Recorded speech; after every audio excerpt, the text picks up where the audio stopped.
Police in Kenya's capital, Nairobi, have fired tear gas at protesters angered by the death of a 31-year-old blogger in police custody.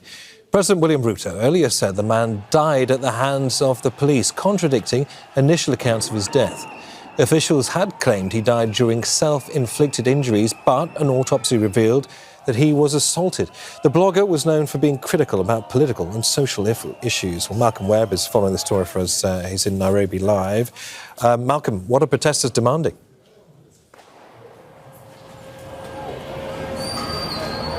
Well, I'm going to step aside so we can take a look at what's going on. The police officers here have been trying to break up angry crowds using tear gas. And this has gone on for several hours now, but began with a relatively small crowd of rights activists and other demonstrators angered by the death of Albert Ojwang, the blogger, who an autopsy said had been killed by blunt traumas to the head, also suffered strangulation while in police custody. This followed him tweeting about a corruption scandal, a bribery scandal in which the deputy police chief had already been implicated by a newspaper investigation, but it's angered people that he was detained for that and then days later dead in a police station. People are calling for the deputy police chief to be held to account. Go ahead, Malcolm. So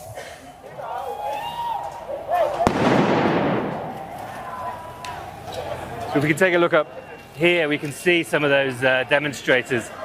If we take the camera up there and zoom in, we can see some people who are persisting in throwing stones at the police in spite of one volley of tear gas after the next being fired at them.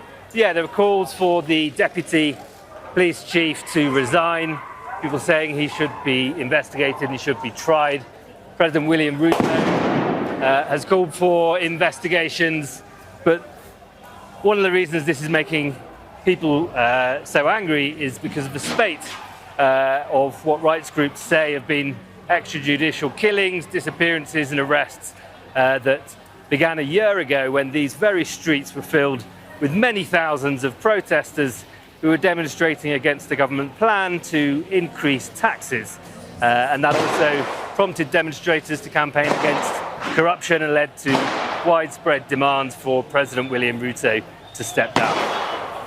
Malcolm, let's persist. Obviously, if you need to step aside or get somewhere safe, then do so. I mean, the budget, we know, is being read in Parliament, not far from where you are. Last year's finance bill, as you suggested, prompted, of course, nationwide protests. How are people reacting to this year's budget?